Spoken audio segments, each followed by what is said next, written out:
and welcome to... Shit. Welcome to the Right Reasons Season 2. Season 2. We got rid of this so right much. Center logo. Yeah, bye-bye, There we logo. go. Hi, everyone. Wow. Welcome back. This was a little chaotic getting ready. Hopefully you can hear us okay. I'm going to make sure we're actually live on Facebook. Real quick. We're not on Facebook. On YouTube. I mean... Kyle's been interchanging words lately. Yesterday, he said it was February like 4 times. I did say it was February like 4 times. It was very I strange. think I need to go to the doctor. We are so thrilled to be back with you. If you are with us live, please say hello. If you are listening to this as a recording on YouTube, leave a comment. Say hi. Let us know you're here. And if you are listening to this as a podcast, welcome. Up? You are missing some cool visual things, all right, including roses.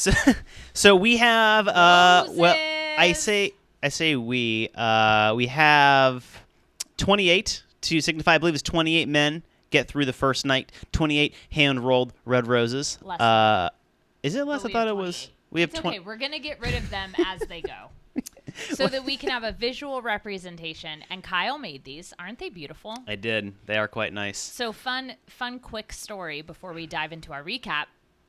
When Kyle and I were first living together, I was doing my hours for my license, for my marriage family therapist license. I wasn't sure this was the story you're going to tell, but go ahead. I like this one. And what story did you think I was going to I thought you were going to do how I used to make these to flirt with you. Oh, well, no. He used to do that too.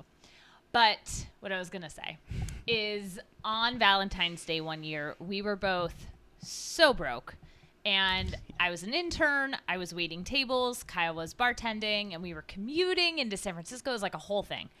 And Kyle, for Valentine's Day, made me 24 of these and put them in a mason jar and gave them to me on the morning of Valentine's Day. And honestly, it's still one of the best gifts I ever got. So now he got to relive that and make them for our show. Indeed. And if anyone wants a tutorial on how to make these bad boys, let me know. I'm real good at it. I've made hundreds over our relationship. Truth. It's true. Truth. So in case you haven't noticed, well, podcast listeners, you can't notice because you can't see anything. But if you're watching us live, I checked, by the way, we are live on YouTube, not on Facebook. On YouTube. I said YouTube this time. Shit. Okay, so we have added some upgrades to our YouTube show. We've got this cool banner. We got this signboard over here that I am 100% going to knock over during this live stream. And we've got a couple other things kind of planned. These roses that I made, these are going to show up a couple other ways and times throughout the... Yeah, I got the... Thank you for joining me on that. I got like the... double? This reminds me, what is the... I forget the name of the Greek god of like wine and like sex. He does like the whole like rose grape thing in his hair, and this is kind of what it reminds me of. Horns. It does, but the rose horn. So we're either going to Coachella or doing this. It's either or. It's true. It is. So today we decided, the first episode of every Bachelorette season is kind of a shit show. There's so many people. I still can't remember their names. We're 2 episodes in. I have no idea. And I mean, some of them I know. Yeah. But we realized that there was not a lot of actual commentary for the first episode. It was more like, then he came out of the limo. Then he came out of the limo. And we were like, that's kind of boring for you guys to listen to and honestly for us to recap. So 100%. We decided to combine the premiere episode and technically the second episode of the season into our first Right Reasons episode of the season. Before we dive into the recap, shall we introduce ourselves for any new listeners? Absolutely. That's a great idea. And it's one of the steps that I forget almost always. Oh. This is what... Oh. It's okay. Here, Oh. have another one. We have 28 of them. So in case you're a new listener or viewer in this case, my name is Kyle. This is Rachel, my amazing wife and business partner and co-founder of Wright Wellness Center, the business that we both run, where we help people have better relationships, understand their mental health more, and get deeper into their sex lives. Ooh, deeper into their sex lives. I know. I was hoping you were going to pick up on that. I like that a lot. I like that. We're going to help them penetrate the mysteries of their sex lives. So, yes, we are Kyle and Rachel Wright. If this is your first time joining us, this is a Bachelor recap show. It is. Yes, it is.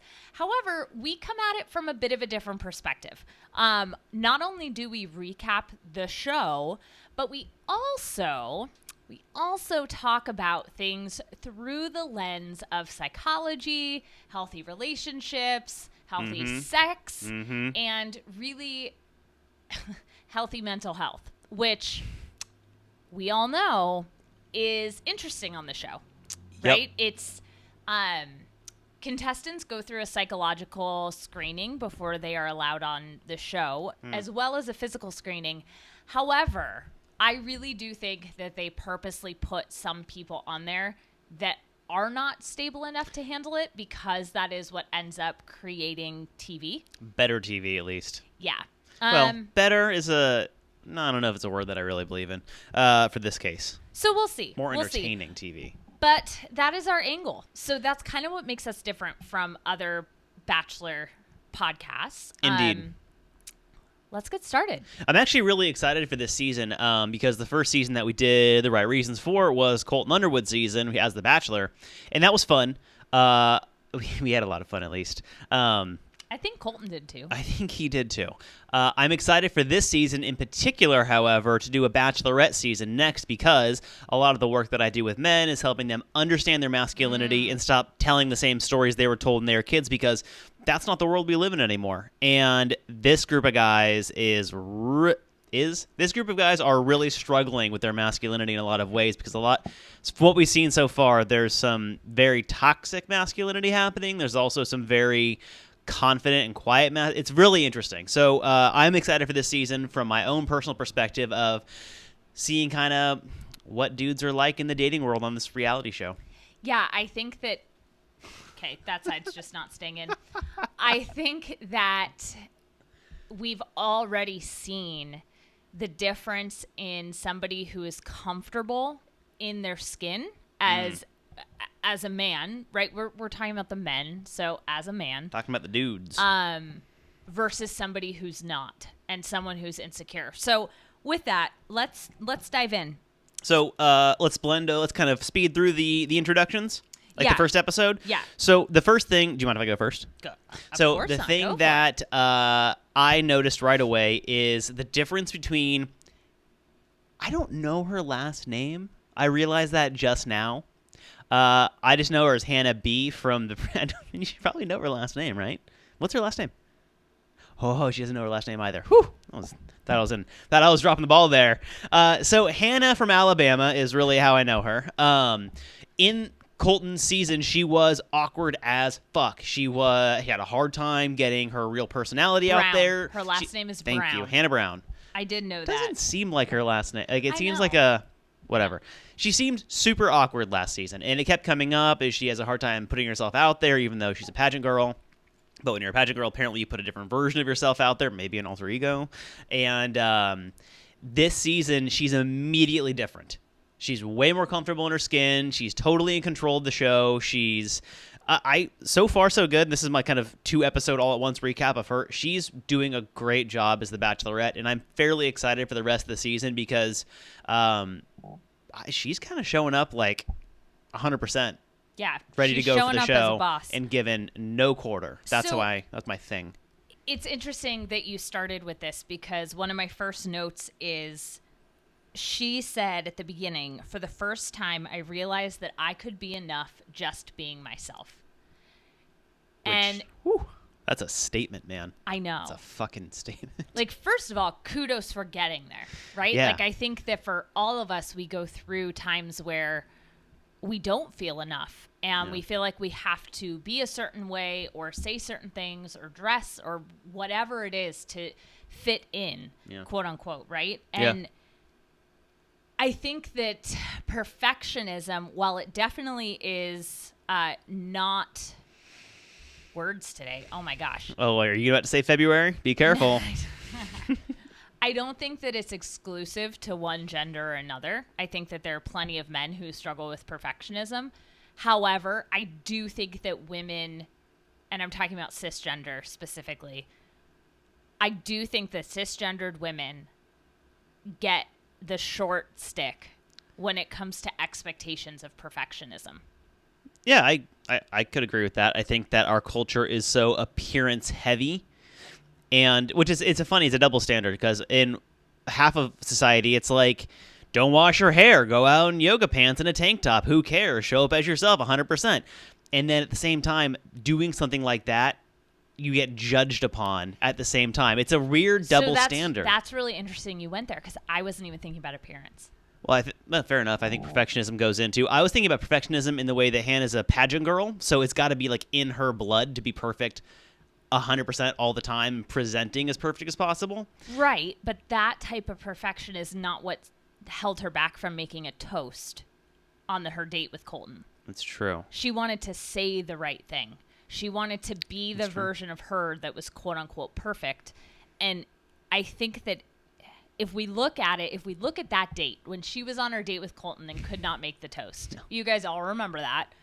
It was bad. Think about that as a microcosm for the rest of her life. Yeah, that's not great. Think about how many different situations then she's showing up in, trying to be what she thinks another person wants her to be. Yeah.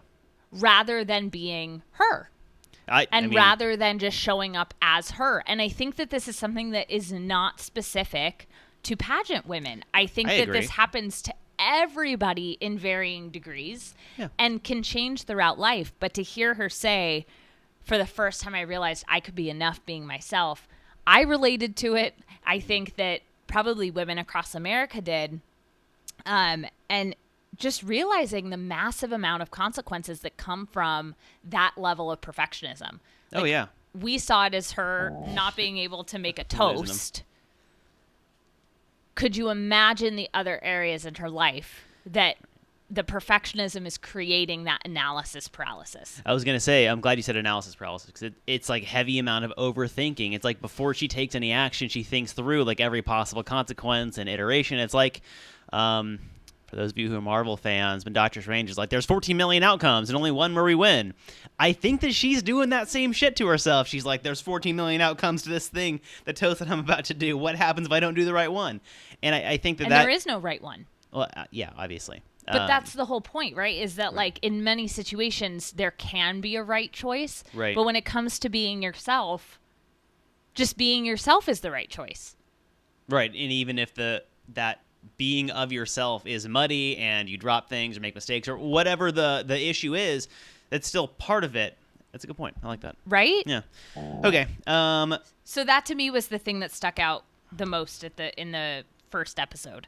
I'd say that. I did have one thing from the beginning of the episode, and I still, to this day, am not to this day, in the first two episodes. Since last week to this day. Does Hannah do? She does interior design at, I think it's Restoration Hardware. Okay, see, that's something that I was really concerned and curious about, because she starts it and she says, my goal in life is to find somebody. Yeah. So I'm sitting there at the beginning of the season wondering, who is she besides trying to find a husband and a pageant person? Where'd she go to school? What does she do for now for work? Is she working at all? What are her plans for later on? What are her hobbies? The only thing we know, thank you, hobbies. What do we know about her besides that she was on The Bachelor as a contestant? She does pageants. She got over being really, really awkward and embraced herself.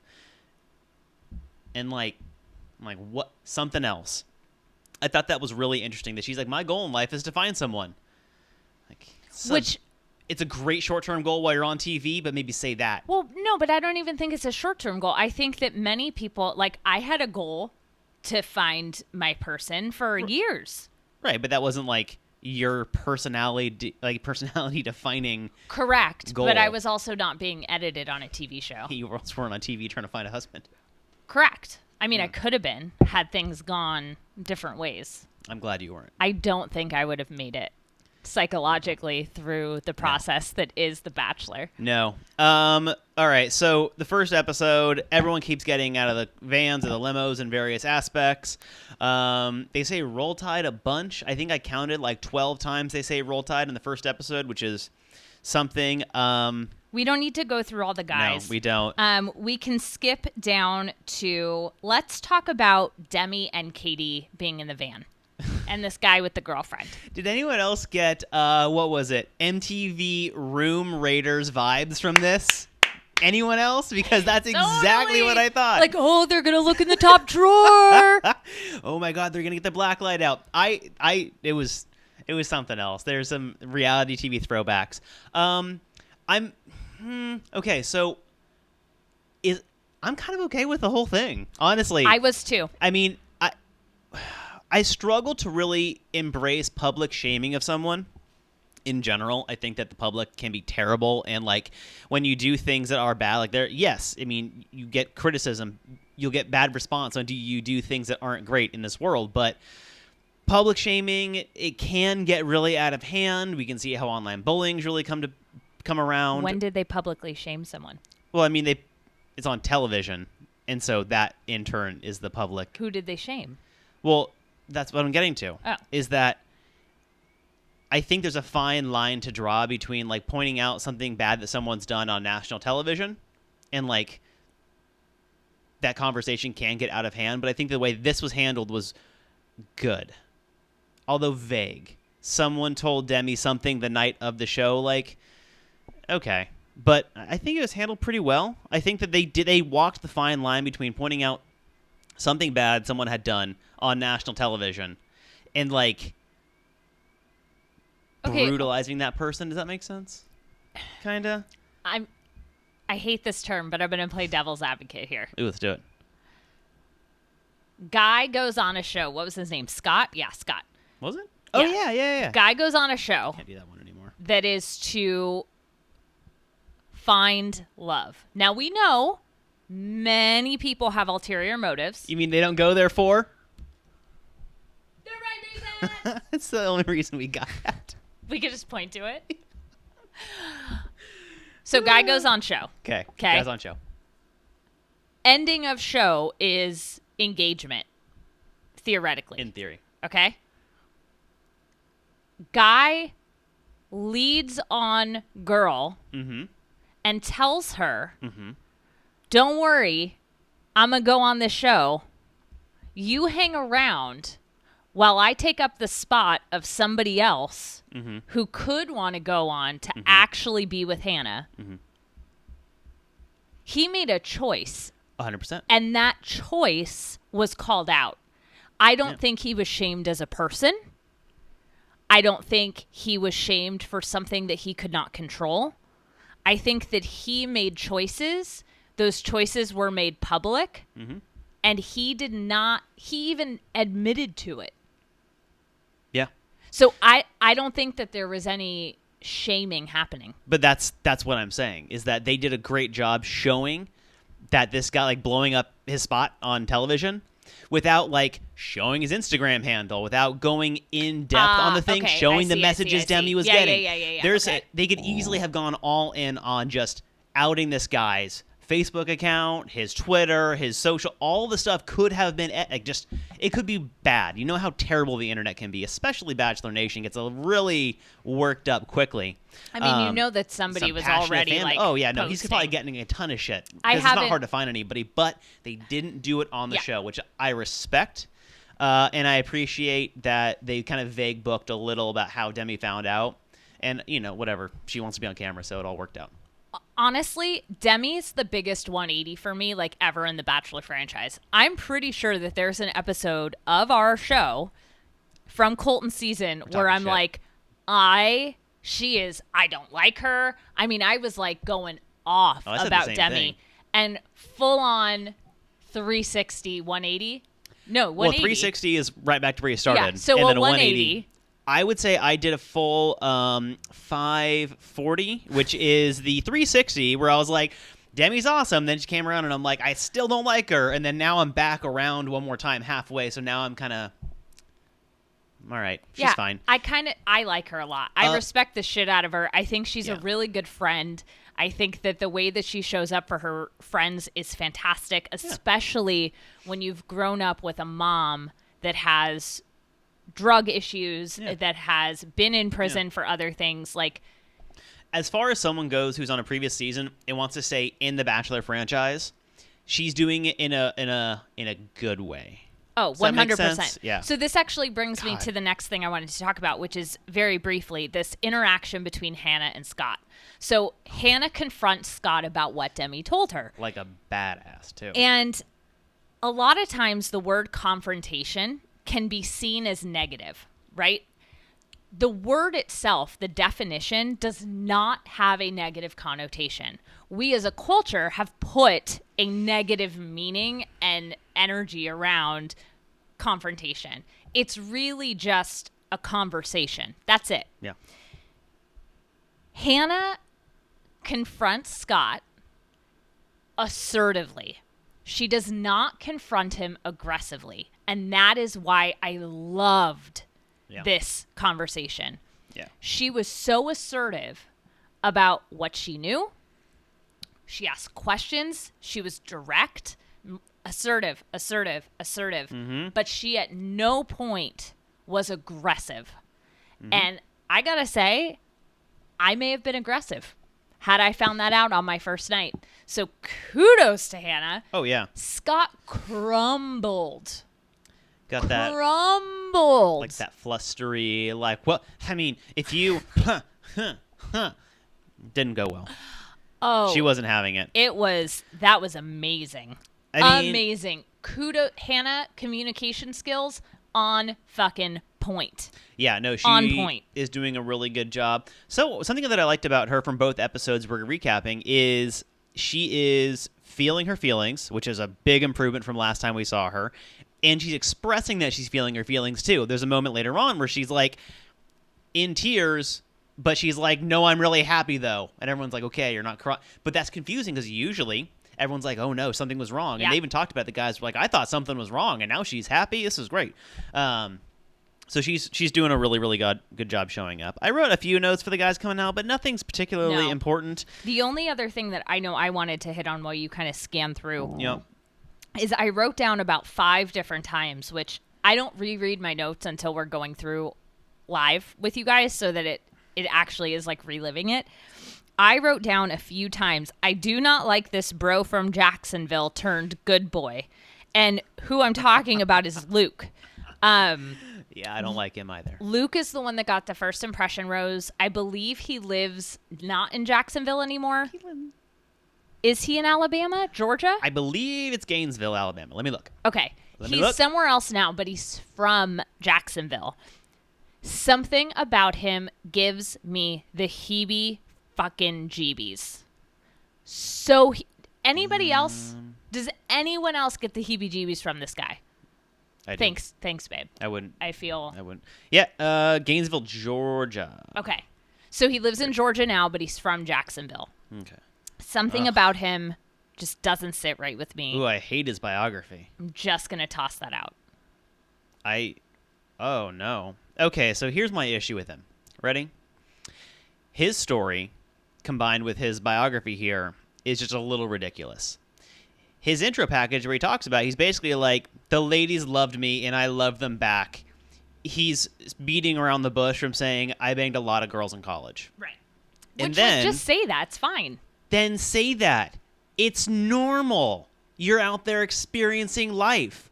Why add the next part onto it? You'll hear what I have to say. And this is not a criticism of anyone religious. This is the way in which the religion is used as a mechanism, and I don't care for it. He goes, then I was in the shower, and God talked to me, and I decided to change my ways. Cool. It says here, after a religious awakening in college, Luke decided when he dates, it's for marriage.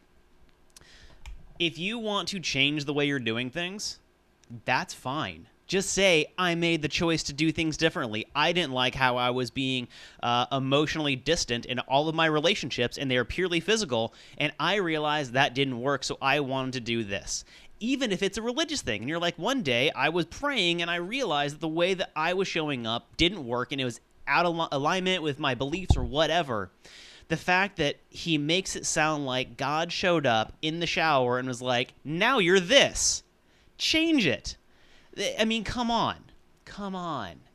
And it just rings a consistent, inauthentic Belle with him the rest of the time. So far, it's just been constantly like, I don't believe him. All he keeps saying is, I'm here for you. I just want to remind you, I'm here for you. No, I really like you. No, just a reminder, I'm here for you. And it's almost like, I think thou doth protest too much. Like, we get it, okay? If you were really here for her, just, like, be with her. Right? Just shh.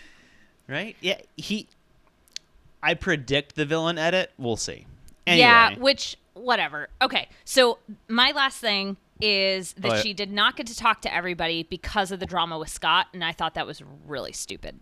Yeah, I have one more thing to say about Luke before we continue. Okay. Something else I didn't care about. I caught him saying during the first episode, he says he feels behind because he doesn't have a girlfriend or kids. Behind in what? Oh, because his brother just had the kid. This is not a competition. If you don't have children or a girlfriend, chances are you're not supposed to. They don't just come into your life when you're ready. Like, that's such a weird concept.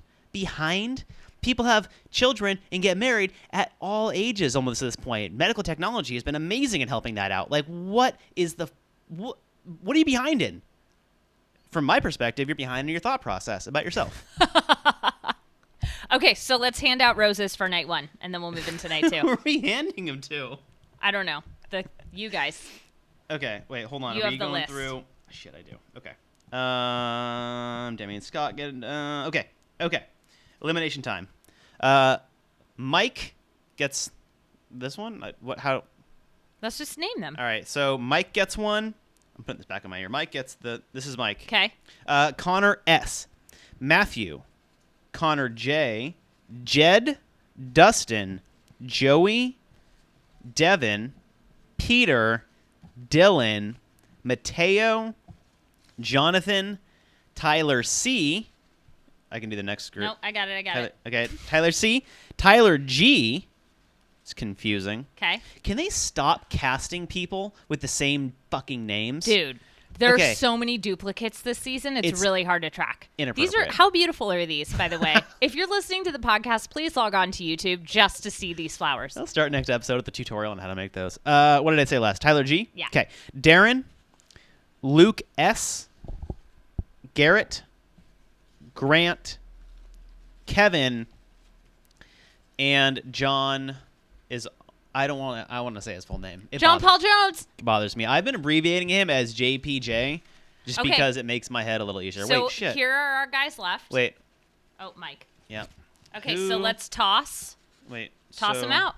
These are the ones. Who left night 1? Why did I make 28? R.I.P. night 1. Kyle just hit the camera with the flowers. He said throw them. All right. These are continuing on. So into episode 2. Episode 2. All right. My first note, Luke P gives me the heebie-jeebies. Valid. That being said, I just want to touch on one person from last episode. The Box King. I appreciate his enthusiasm around boxes. Boo. It was whatever. He made some package jokes that were hilarious. No, he was wannabe grocery store Joe. Well, absolutely, but he embraced. It was like a combination of grocery store Joe and the Beeper King from 30 Rock, and then also the Mattress King from Friends. It was a combination of all, and I thoroughly enjoyed it. No, grocery store Joe deserves better. I said it was a combination. I didn't say what percentages. Okay. So we start off with the first group date, which is the Mr. Wright pageant. They spelled it wrong the entire time, and I don't... Whatever. So Rachel wins this one always. My most favorite person who stood out to me on this date, and I would love to hear for you if it was the same or not, far and above was Mike. Yep. Mike is, I believe he's retired Air Force who now does like portfolio management. Yeah, or he something. does portfolio management, which is miscellaneous. I wrote he's my favorite because he twerks in heels before they are actually supposed to be performing. He twerked in heels. He was comforting. He was so enthusiastic. Prioritized her like crazy. Yep. all over the place. He also wanted to talk with the drag queens and like get the training. He was like, I'm here, I'm going all in, and made sure that she was okay. I love Mike. Yeah.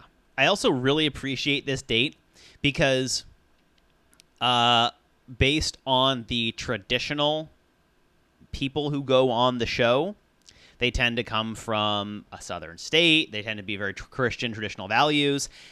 Having them interact with drag queens right away, it was great. You're going to cut the wheat from the chaff right then and there. Anyone who's got a problem with it, it's going to be evident. And for the most part, I think they did a great job. I think we saw less of some guys talking to them than others, which I think was they think they had to find the good role when they could. And Mike did a great job. I really, really appreciated. Even at first, I was like, okay, they're gonna do like pageant stuff, and they had the drag queens like showing them what to do and all that. Fabulous. It was amazing. The judges were Hannah, Miss J, who's a drag queen coach, like runway coach. Yeah. And then two famous drag queens, Alyssa and Alaska. Miss J was on America's Next Top Model with. Got it. What's her name? Got it. I don't know. Oh my God, what's her name? Tyra Banks. Woo! Okay. Yeah, it's a great date. Jonathan and Mike kill it. They've got tons of charisma on the runway. I think John Paul Jones gives me some Christian Bale from American Horror Story. American Horror Story? What am I thinking of? American Psycho. He gives me Christian Bale from American Psycho vibes a little because he's super, super pale and super, super in good shape, and it's a confusing combination. I get the Christian Bale vibes. Yeah. Not in a good way. So all the guys did pretty well, though. They really, like, leaned into the goofiness. They leaned in. I felt great because for so many seasons, we've seen women objectified. Yep. We've seen women ski in bathing suits. We've seen so many different versions of females being objectified. And honestly, I was here for the equal opportunity objectification. I mean, they're not going to stop doing the girls in bikinis on the show, so I'm all for it. Put the guys in Speedos. Fuck yeah, do it. It was just, I found it very great. I also, like you said, it was kind of either like swim or sink, like drown or swim. You think, oh my gosh. Woo! It's not just me.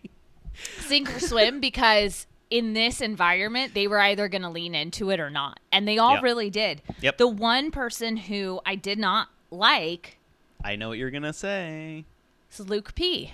So he is saved for last of the viewing that we get. Again, you have to acknowledge that the show is edited and produced in a particular way, and the producers do manipulate things to make sure that we get the best story told, because it turns out life does not actually work as a TV show when there's no story being told, but they have to make one out of nothing. So, well, right. Like, if you guys have ever watched the cameras in the Big Brother house, like, it's really boring. If we just got the footage of them just hanging out, or talking, it would not be good. So yeah. They got to make a story out of it. Yes, they manipulate, but like it's also to entertain and to give us a story arc. 100%. So Luke gets to go last. I wrote, I'm not sure if he's getting the villain edit. He's in crazy good shape, and the way that he talks about being in good shape reminds me of some bodybuilders that I used to work with, which is fine. It's a personality thing, and I think it's whatever. So here's my issue. This is a talent show. John Paul Jones, he rides a unicycle. That's not easy. And it looked like he learned to do that day. It did not look good, and he did his best with it. Jonathan tap danced and juggled at the same time. Like, I was very impressed with Jonathan. Right, and like they all gave effort. Even Jed, who I gave him kind of a little bit of a side eye for this one because he did the thing that he's professionally doing, which is fine. If you're a singer, sing. I mean, like, you show your talents off, right? But for the talent show, Luke just tells Hannah that he loves her and then kisses her. No. Oh, falling in love. Beginning to fall in love. Mind you, they have talked for probably a total of 15 minutes and have known who each other were in real life for less than 48 hours. Yeah, don't love that. Thank you for the clarification around that. The only reason why I clarify is that in the Bachelor world, I'm beginning to fall, I'm falling, I have fallen. Don't hear this till the fourth episode usually. Like, But there's all these different steps that in real life don't really exist. So I just wanted to be sure that we knew exactly Fair what enough. he was saying. Okay, he's beginning to fall in love. Yeah. Or starting, but yeah, beginning. Apparently that's his talent for the show, and then goes to kiss her, and it was uncomfortable for me. She went through with it. I wrote down Demi pulled it off better because two ways. Even though I didn't like that one either. Actually halted the way the show worked and broke away from it instead of saying she was doing one thing and then doing another. It was way more episodes into it, and she didn't say that that was somehow her talent, which actually would totally be on brand for Demi, but it was odd. But the thing that bothers me the most, he is rewarded for it, and he gets the rose from this date. No, he doesn't. He wins the pageant. Doesn't that give him the rose, though? No. Somebody else gets the rose. Confused. I thought that he won the pageant. Okay, he whatever. He did win the pageant, but he did not get the rose. Got it. Okay, so he wins the pageant, which... Still gets rewarded. Right. I, at this moment, suspect this has been done. My own personal tinfoil hat theory. Maybe I should make a tinfoil hat and just put it on when I'm going to say something crazy that I think. That's a good idea. I think I might do that. Tinfoil hat theory is the producers needed to get some drama started, so they picked the guy that was going to frustrate the other guys the most if he were to win the pageant because he didn't actually perform a talent. He just kissed the girl and said, I'm starting to fall in love with you, I think maybe. I think the producers needed to stir something up because this is what the episode is focusing on. The guys starting to pick at each other. I think that it was too friendly in the house and on the date options they were looking forward to, and they created some drama out of this because from our perspective, there's other guys who did better in the talent show. My own thing, I think it was producer edited, but that's me moving forward. Hannah does seem to like him, though. Tinfoil hat off. Okay, so I have a question. I also wrote down stage 5 clinger. Yeah. I have a question, and this question is for you, Kyle, but it's also for y'all listening. Okay? Luke says, I started developing feelings for you before I met you. No. No, I know. Serious question. Okay. I started developing feelings for you before I met you. Mm-hmm. Do you think that is A, possible, B, healthy? Let's just stop those. Do you think it's possible, and do you think it's healthy? Now my answer? Yeah. Is it possible? Yes. Is it healthy? No. Okay, can you explain? Yes. So it's totally possible. And I'm going to take this out of the weird situation of someone from a distance, like a person, and I'm going to talk about a restaurant. No.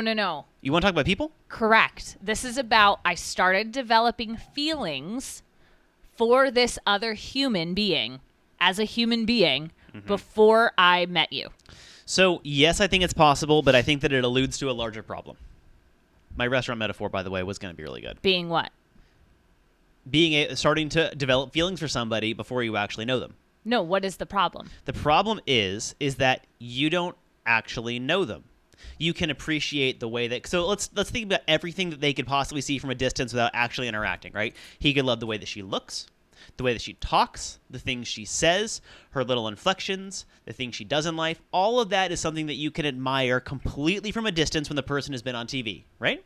Right? Even from social media. Forget that TV even exists. You can do all that from social media. It is 100% possible to begin to develop feelings around that.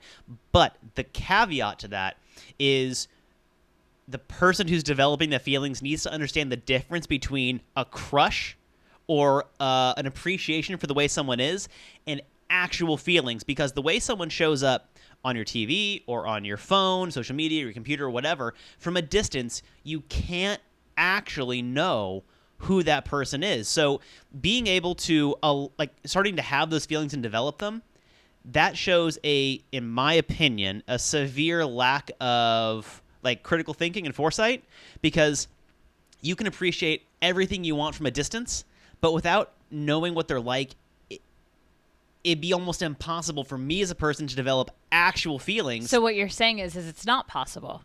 I think it's possible to grow fond. That's not what I'm asking. I asked if it's possible to have feelings, and you said yes. I think that it's both. I think that you can. I think it's possible, but it goes. I think there's a fine line to walk in terms of understanding how you feel, but also knowing that you need to get real interaction with this person to make sure the feelings develop from feeling seed to a feelings plant. I also think that if you don't do it well, it becomes like stalker territory, where you're like watching someone from a distance because you think that, you know, they are doing it for you, and that's like a concerning point too. Okay. What do you think to that? Okay. That's what, I mean, I get the idea, just like. So I would love to know the from person. you guys, do you think it's possible? I want to know what you think. No. You don't think it's possible? I think it's possible in a delusion. I Okay. don't think that. I guess I was talking more about like fun. It's not a real thing. So yeah. But that's not feelings. Right. No, I agree with you. I think. Right? that- Like I can look and say, wow, that person on The Bachelor or Bachelorette, I feel like we'd get along in real life. Yeah. Oh, they seem like they'd be fun to hang out with. Right? Like I can say that. But if I start having romantic feelings for somebody that I have never personally interacted with before, that's strange. I agree with you. Because they don't know me. Yeah, I think that's my big. Okay, fair enough. I was thinking. I'm glad that you came back to actual feelings, because I was thinking more of like a crush on someone, which isn't full on feelings. You're right. And I think that's what I was talking about when it comes to like being able to like think fully about the situation, because like who hasn't like looked at someone's dog on the internet a bunch and been like, I've got a crush on this person's social media thing. Like that's fine. Did you say look at someone's dog? Or like someone has an adorable, like, don't you have like a friend crush on someone on Instagram? Like that happens. But no? No. I Okay. think you're the only one. Okay. I'm just kidding. So, saying something. I think it's possible to develop like a crush on someone over like a distance. Absolutely. But the self-awareness to know that that's not actual feelings. Yes. That's what's missing here. Yes. Fuck it. I was trying to say that for the entire time. Yes. He's missing self-awareness because he thinks what his warm fuzzies are is feelings when they're actually probably just a crush. And now he saw her and he's like, oh my God, it's everything that I thought. I have all these feelings now. And she's like, dude, we just met. Yeah, like I can sit here and say Zac Efron's super hot. Right? I don't have feelings for Zac Efron. I don't know him. You couldn't. I mean, But yeah. but according to this logic, I could. That's scary. And that's what I was saying. That's how a stalker gets born. Yeah. Because you So, think they're doing it for you now. that freaked me out. Yeah, that was weird. Okay, I love this. So the issue is he describes all of this to Hannah, and she seems to believe him, which is not I didn't what love I that. Yeah, I didn't love that. So Mike is clearly pissed about this whole situation. Oh yeah. Yeah. My favorite. And he's upset around what Luke said. I'm on the mic train. Me too, to be honest. And Mike questions like, "Hey, do you think you're really like starting to fall in love with her?" And he asks him directly, "Do you think that's really like what you're doing?" Luke responds, "That's an awful question." Mike looks him in the eye, puts his drink down, and says, "That's a real question." And I was like, "Fuck yeah, Mike," because Luke couldn't say anything about that. And then then Luke said. Then Mike says, "I haven't heard in the history of men that someone falls in love in 48 hours." Which, I mean, the content, framing it against history of men is a little, but I also get what he means, and I really, really appreciated it. Yeah, I think that they just smell bullshit, and 100%. they're just calling it out. 100%. Like, you know, I don't think that using extremes in any situation is good, because there are those outliers. I mean, Kyle, not when we first met, but when we actually started dating, I could say within 36 hours that I knew that I was falling in love with you, but I had known who you were, and you had been somewhat in my life for over a year. Yeah. It wasn't like we just met. And not like she was looking at me on Instagram for No, the no, year. no, like it was we like we had knew each interacted, other. and that's the Yeah. the difference here is that we had direct interaction over the course of a year. They also say right reasons about 7 times during that conversation. So, thanks for the promo, ABC. So that was that. I think that Yeah. we can put a lid on it, but I would love your input, you guys. If you're listening or watching this, what do you think about this whole Feelings from a I'm distance falling thing? in love with you and this is the first date? Starting to fall in love Yeah, with you. The beginning, starting is a really yeah. important thing in Bachelor Nation. Okay, so it's time for an individual date. Someone we haven't seen at all on the show yet, Tyler G, gets the individual date, and he, Jed gets the rose Yes. for singing. So Jed gets a rose for singing in his thing. Well, Like, he they had have a really good conversation. Yeah, they had all the good stuff actually. Jed, I didn't bet on him in the first one, but I think he's going to do well. No, I think he's going to do well. I don't know. You're a little bored on. The jury's still out for me on Jed. All right. So Tyler G is going to go on the individual date. I'm excited to see more of him on the show because he is a psychology grad student, and if we can just get more people who are really focused on how the human brain works, that would be, oh man, that's so healthy for the show. Please keep putting people like that on there. Yeah, I agree. There were certain things about the date that I was frustrated by, but I think that they had more to do with the editing of the footage and what we got shown versus what actually happened, because he came across as very vanilla. We didn't really learn about him. We heard a lot about vulnerability, which was fantastic. Yeah. He asked her questions, which round of applause, like that was great. Everything that I saw, I liked. I just wanted more of Tyler. I wanted to learn more about him, and they didn't really get into that. He did. Oh, go ahead. However, Hannah makes sure to say something that I thought was very, very important and made me really happy. So she said that she finds it really attractive when men are vulnerable because vulnerability equals strength. And they were talking about how she had her walls up and she was, feeling that like this disconnect. And they talk about how bringing your walls down is actually one of the strongest things you can do. Yep. And to have that be the discussion on the first one-on-one date of the season, I thought set a really good tone 100%. overall for it. 100%. I thought the first date was great. Tyler did a good job. He talked about how much pressure there is for the first one-on-one and how everyone's probably going to be thinking things and how they just want to be relaxed. And he takes the time to listen to her about her challenges on the previous season and why. He listens really intently and asks questions that are open-ended so she's allowed to continue on the conversation. All of that was really, really good.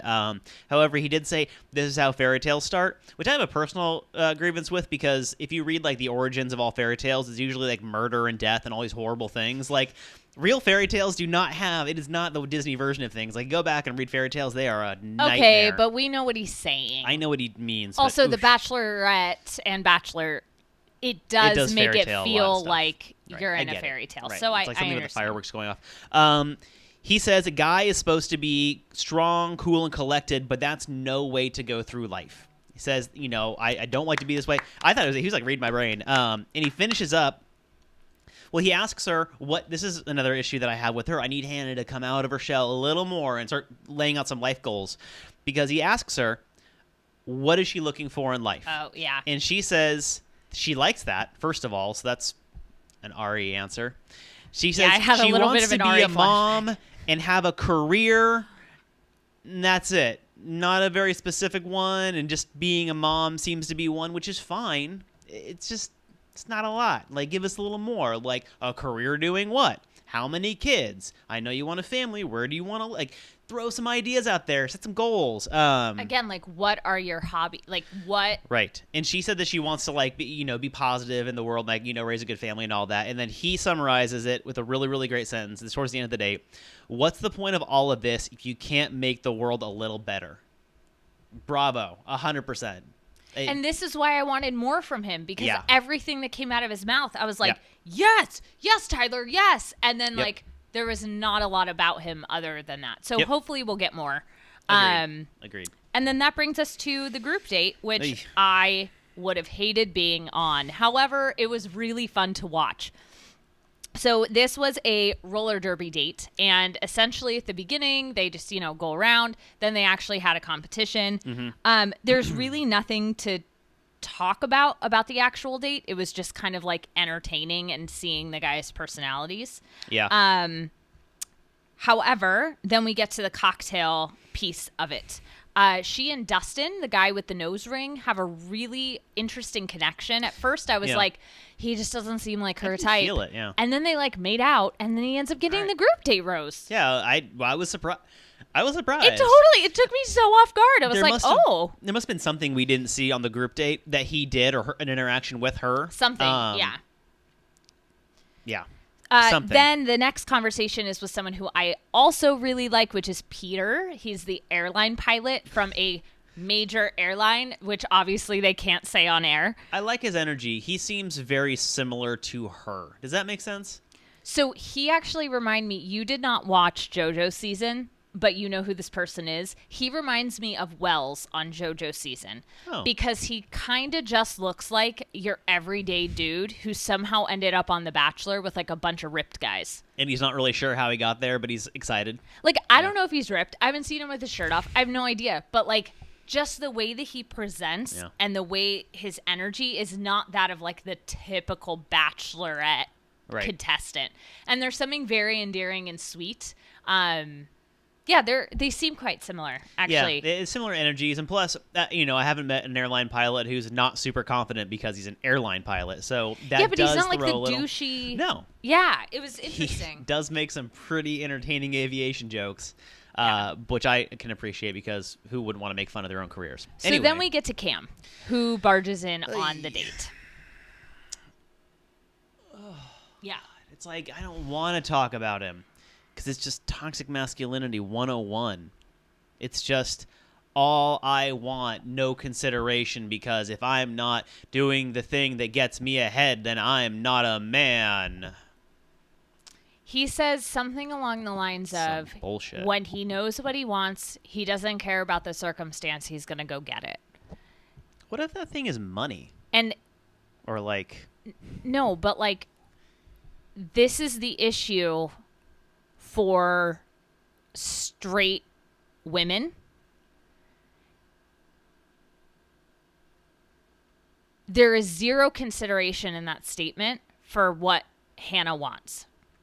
Zero. Like, let alone the feelings of the other guys.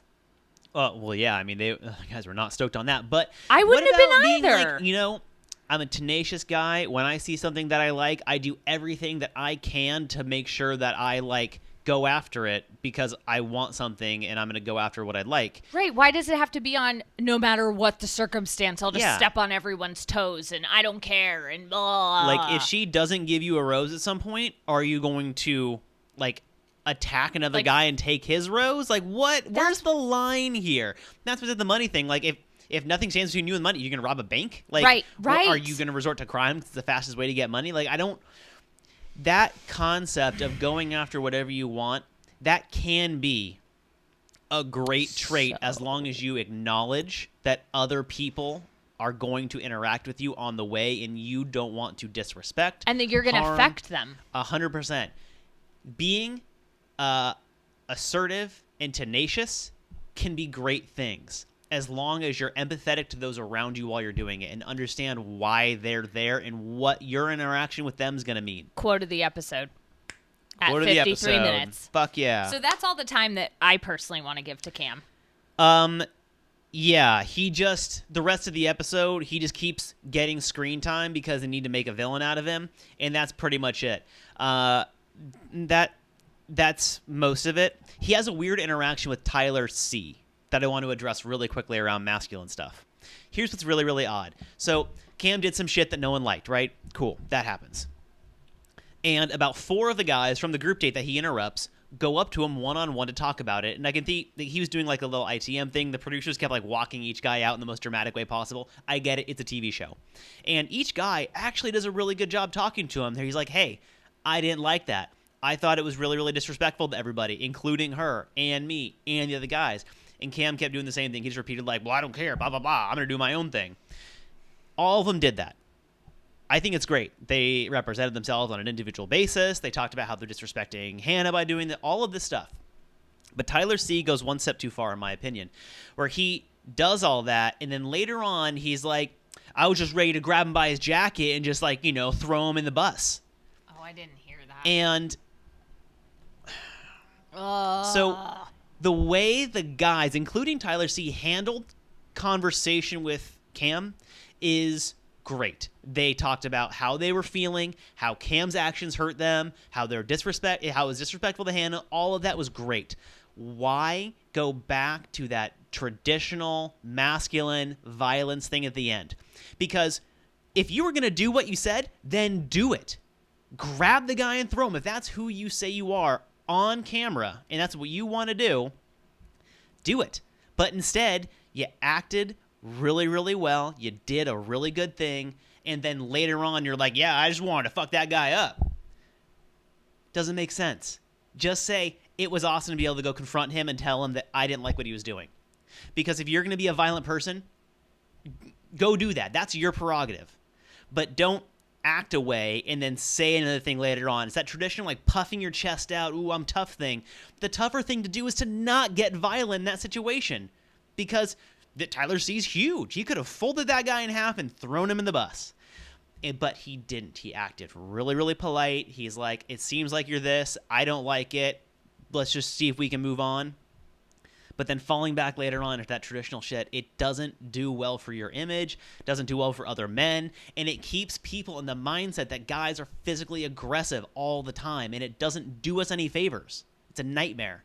And there wasn't a lot of it. Colton Underwood, unfortunately, is a huge problem around this. He keeps saying one thing and then doing another. The doing is always great, but the saying is always this violent stuff, and it doesn't help. If you want to go be Chad, but don't be the middle. Like, don't keep saying one thing and doing another. It's frustrating, and I understand wanting to do that, but like, that was very well said. I hope so. I think I went back and forth like 4 times. No, it was really well said. Thank you. Thank you. Thank you. Yeah, I'm drinking my tea now. You talk. Okay, so that was really great. So the group date ends. Like we mentioned, Dustin gets the rose, and then we cut to commercial and come back, and it is the cocktail party. And Hannah walks in, and she is very teary. She's crying, and of course, Mike asks, "Does anybody have a Kleenex?" Like, all the guys are standing around watching her, like, and she's like, and he's like, "Hello, does anybody have a Kleenex?" Which I loved. I think Dustin busted out a pocket square for her, which was like, good somebody job. did. It's a fancy Kleenex right there. So I love that she's crying in front of them. I think that it's just raw, and it completely is what she wanted, which is to not have this perfect image. And it's like she was just feeling her feelings, and I'm all for that. She says she's feeling the pressure to having to start eliminating guys when she doesn't know them that well, which is super endearing. Like, that's really honest, and also I completely understand that. Like, that has to be hard, because if you don't know all these guys yet, and your idea is to end up with like a life partner at the end of it, however that's framed, engagement or marriage or dating or whatever, it's got to actually be worse at this stage than later on. Because I think later on in the show, you know who's a yes and who's a no. But at this stage, your yeses could be in the guys you're sending home because you haven't gotten that chance yet. And that would fuck with my head. Right. 100%. Yeah. So basically, there's some cute stuff that happens. Cam does another shitty thing with chicken nuggets. I don't even want to talk about it. I like what Kevin did, though, the primal scream. Yes. But then Kevin fucks it up. I know. Because then he throws chicken nuggets at Cam. And tells him to go fuck himself. Not great. Say the words, don't throw the nuggets. That's how I think he could have played it better. Exactly. It's what you're saying. It's no, because you're saying the action, or the words and the actions need to match. I don't know. For me, he could have talked to him and just been like, if, Cam, whatever he keeps saying about it, Kevin could have just been like, you know what, man, I don't like what you're saying. You can go fuck yourself. And then just walk away. I think that would have been fine. The chicken nugget underhand toss was a little weird. I think the words would have been just fine in that case. All right. So we have one more thing to hit on before we hand out our roses and wrap up today's episode. And this is Jed walking in on Hannah and Luke P. So Hannah and Luke P are getting, you can tell that the physical chemistry is there. And I'm going to try to be as not biased as possible because I really don't like him. I I don't. But I have to think about this neutrally. And what I noticed is, so he takes out, they're like giving each other massages, and he takes off his shirt. And Jed walks in. Oh, Jed.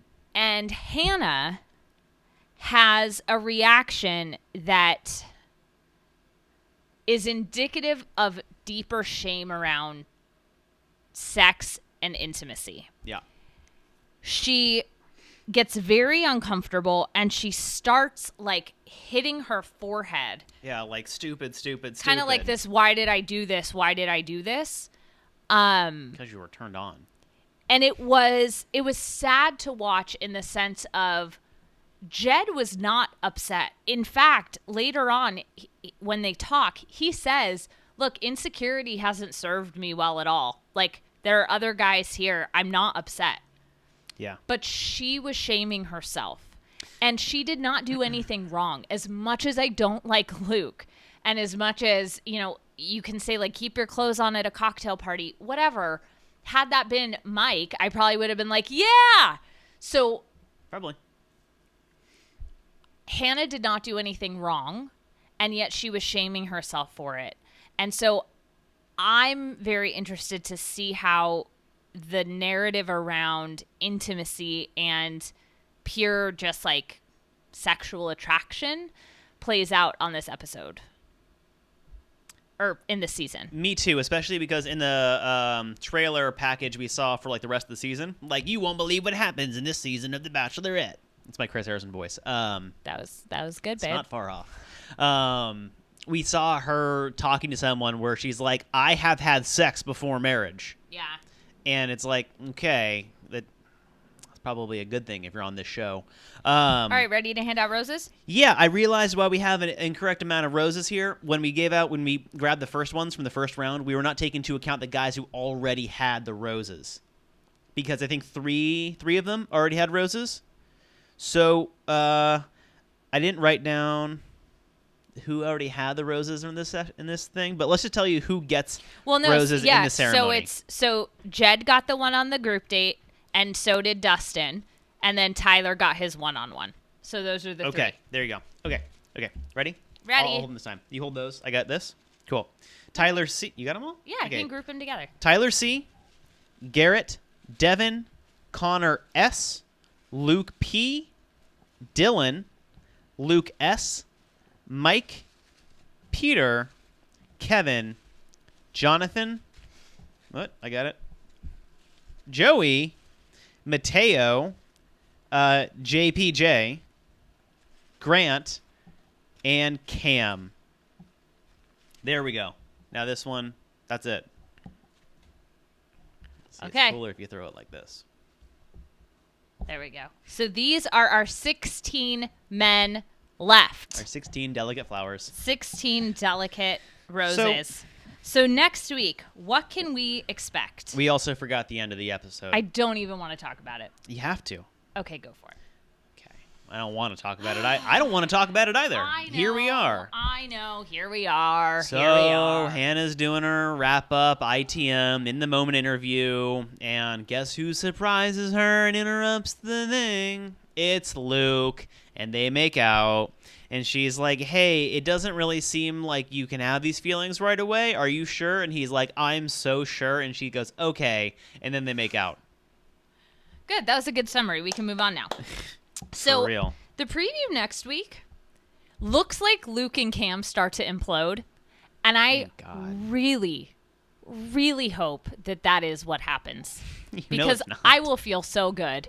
However, we know that we have been misled with previews before. So I'm not holding my breath, but I'm very excited. And overall, I got to say, super, super good start to the season. And I'm really glad we recapped this in one, and we're just over an hour. So high five, babe. High five, babe. Pretty good. We'll see how it goes. There are some guys that are awesome. There are some guys that I do not like.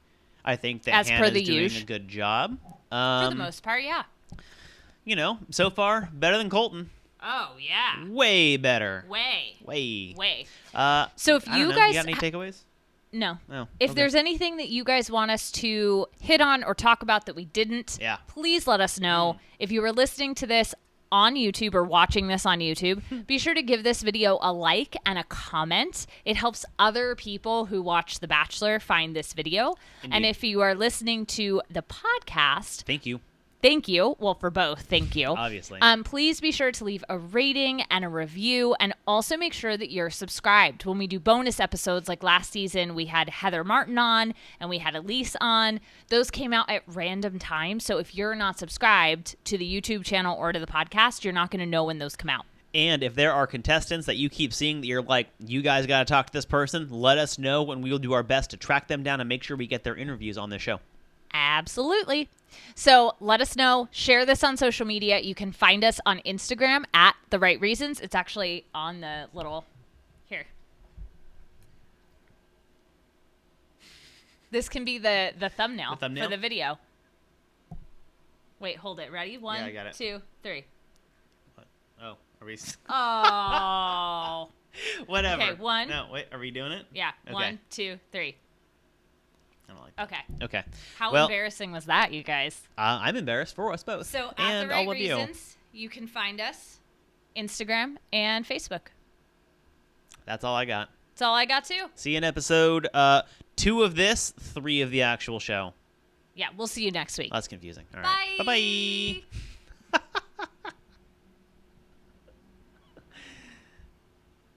Are we still...